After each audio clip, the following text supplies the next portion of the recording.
Assalamualaikum warahmatullahi wabarakatuh. Kembali lagi kita bersama membahas saham-saham yang ada di Bursa Efek Indonesia. Namun kita membahasnya dari sudut pandang fundamental, yaitu sudut pandang kita melihat perkembangan perusahaan berdasarkan laporan keuangannya. Pembahasan kita kali ini membahas salah satu emiten yang sudah melaporkan laporan tahunan audited yang sudah diaudit oleh akuntan publik. Namun sebelum kita membahasnya, seperti biasa saya ingin menyampaikan bahwa ini adalah analisa yang berdasarkan pemikiran saya, dan analisa ini adalah hanya sebagai pemikiran tambahan bagi para investor, karena tiap investor itu punya pemikiran, punya cara dan sistem trading mereka masing-masing atau sistem investasi mereka masing-masing. Oleh karena itu, apa yang saya sampaikan di sini hanyalah sebagai penambah wahana berpikir dan sebagai bahan pertimbangan saja. Yang selanjutnya, bahwa analisa yang kita lakukan ini adalah untuk melihat apakah perusahaan ini layak investasi atau perlu kita tunggu lagi beberapa waktu, ya.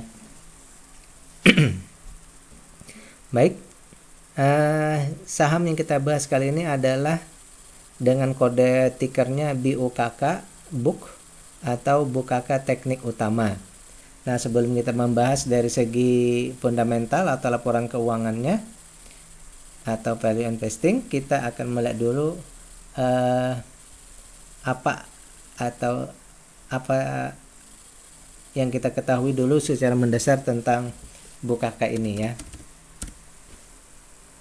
Baik, BUKK Teknik Utama saat kita bahas hari ini di siang hari, ya, hari Rabu tanggal 27 Maret 2024. Harganya sekarang Rp1.020, ya.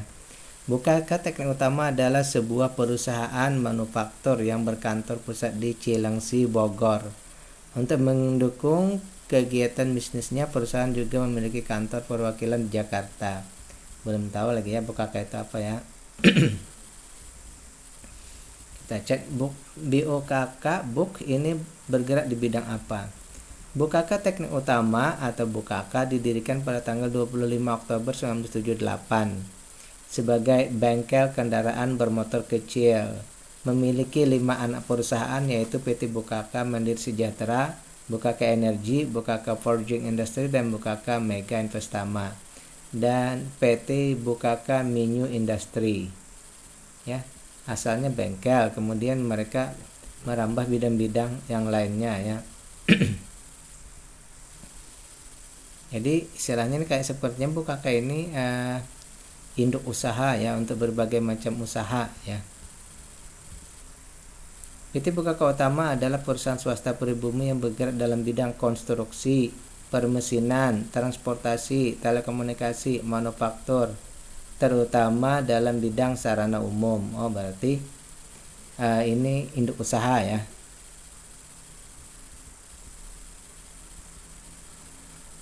Apakah BUKK milik Yusuf Kalla?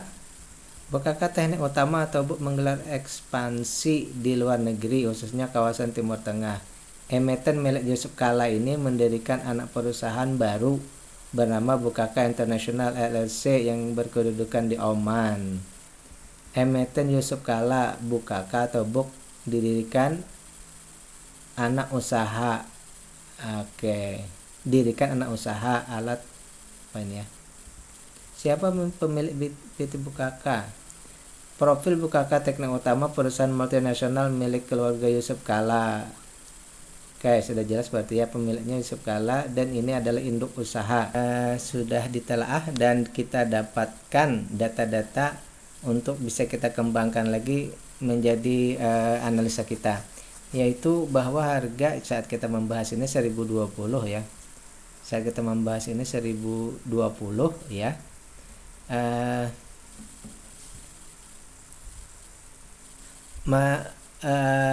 Investor menghargainya di harga 1020, ya. Sementara nilai perusahaan ini kalau kita jadikan per lembar saham itu nilainya 1701. Sekarang kita cek seperti apa perusahaannya ya.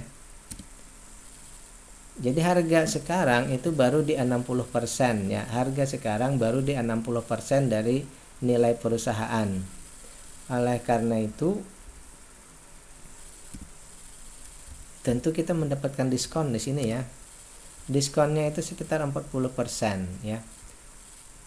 Diskonnya 40%. Tapi yang kita hitung ini bukan masalah diskon di sini. Yang kita hitung untuk PBV ini bahwa perusahaan ini dihargai masih rendah, berarti ada ruang untuk perusahaan ini bertumbuh ya. Untuk ke harga wajarnya saja itu sudah 60%, apalagi kalau sampai nanti harganya di atas lagi ya. Maka ini kita simpulkan dengan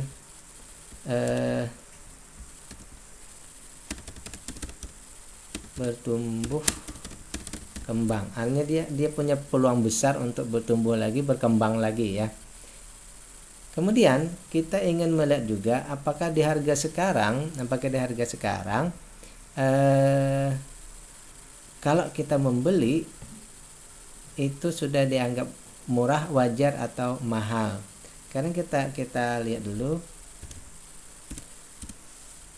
maksimal harga yang kita bisa membeli untuk saham ini adalah 2.620 ya. Maksimal harga kita membeli. Sementara sekarang baru di 1.020 ya. Berarti masih di bawah ya. Masih di bawah.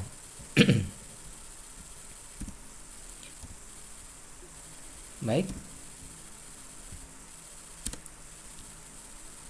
Harga sekarang baru 1.020, sementara harga maksimal kita membeli boleh di 2.620, itu maksimal ya. Berarti harga sekarang baru di 39%. Berarti ada diskon sekitar 60%. Berarti ini diskonnya besar sekali, lebih dari separuh ya. Harga sekarang baru di 39%. Berarti diskonnya 61%. Jadi kita hitung ini sebagai valuasi murah, atau bisa dikatakan valuasinya sangat murah ya. Sangat murah.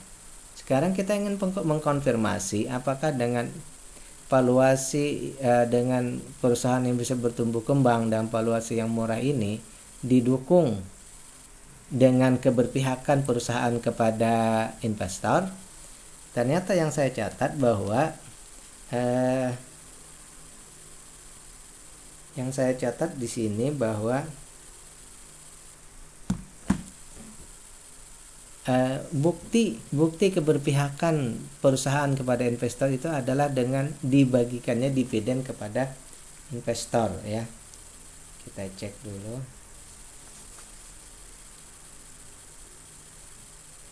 Ternyata selama beberapa tahun ke belakang ini perusahaan tidak membagikan dividen ya. Perusahaan tidak membagikan dividen. Oke. Oleh karena itu ini menjadi catatan kita juga.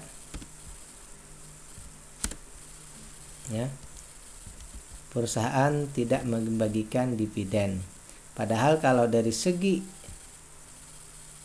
perusahaan ya, kalau segi valuasi dan dari segi valuasinya tadi, perusahaan ini sudah sangat besar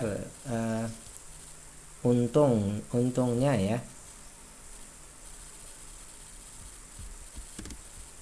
Oleh karena itu saya simpulkan di sini bahwa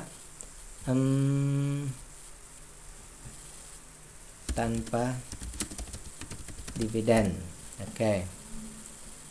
Perusahaan tidak membagikan dividen. Jadi saya berasumsi bahwa perusahaan di sini tidak berpihak kepada investor ya. Sekarang kita cek dulu dari segi hutang. Dari segi hutang kita mengkategorikan perusahaan ini hutangnya aman karena berada di bawah dari hutangnya di bawah dari modal, berarti kita hitung anggaplah aman di sini ya. Selanjutnya kita juga mengecek dari segi kepemilikan masyarakat di sini hanya memiliki 9% ya. Saham yang ditawarkan kepada masyarakat lewat Bursa Efek Indonesia itu hanya sejumlah 9%, sehingga pengendali ini bukan retail. Retail itu maksudnya investor dengan kepemilikan kurang dari 5%. Sehingga di sini pengendali bukan retail, pengendali tetap utama, mereka bagian yang paling menguasai di sini. Kalau secara hitungan seperti itu, saya menganggap perusahaan ini sangat bagus dari situ ya. Namun ada catatan tersendiri bahwa di sini ternyata saham yang tersedia itu semuanya berbentuk digital, artinya berada di KSEI, berada di Bursa Efek yang bisa setiap saat diperdagangkan ya. Setiap saat bisa diperdagangkan. Tapi dengan melihat jumlah yang ada di masyarakat yang sedikit, sebenarnya saya yakin saja bahwa ini tidak ditradingkan. Tetapi kalau saat-saat tertentu, pada saat-saat mendesak, bisa saja pengendali mentradingkannya ya. Kita lihat pengendali bisa trading, yang perlu kita awasi ya di sini. Nah, dari semua hal ini, kalau dari segi fundamental perusahaan, saya melihat bahwa perusahaan ini sangat bagus. Perusahaan ini sebenarnya menghasilkan revenue yang tinggi. Namun satu hal yang kita perlu perhatikan bahwa kita adalah investor. Kita adalah orang yang ingin juga merasakan imbal balik dari kita menunggu selama setahun dari modal kita. Oleh karena itu, saya beranggapan, saya pengennya perusahaan ini membagikan dividen kepada investornya ya. Oleh karena itu, saya menyimpulkan di sini kita sebaiknya ya menunggu ada dividen. Maksudnya apa? Kalau perusahaan ini nanti di RUPS, misalnya di RUPS tahunannya memutuskan untuk membagi dividen, nah baru kita ikut masuk. Valuasinya ini masih sangat murah, jadi kita masuk kapanpun tidak masalah sebenarnya. Cuma yang kita tunggu adalah dividen. Karena perusahaan sebagus apapun tercatat dalam artian di kertas, tetapi kalau menurut saya dia tidak bagi dividen, maka itu tidak ada bukti. Oleh karena itu, kita menunggu di RUPS, kalau ada ternyata terjadi perubahan, ada pembagian dividen, maka baru kita masuk di perusahaan ini. Kalau belum ada dividen, maka saya pribadi tidak secara pribadi mungkin belum masuk di perusahaan ini ya. Dan terakhir tentang GCG, silahkan kita ketik di internet ataupun kita tanya-tanya ke orang yang tahu, apakah perusahaan ini, apakah manajemennya ada berkasus ya.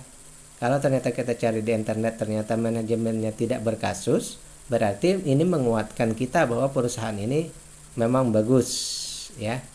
Tetapi kalau setelah kita cek ternyata ada berkasus, bahkan kasus hukum, atau mungkin ada sudah keputusan hukum final, mungkin sebaiknya kita menghindari perusahaan yang ada kasus. Kenapa?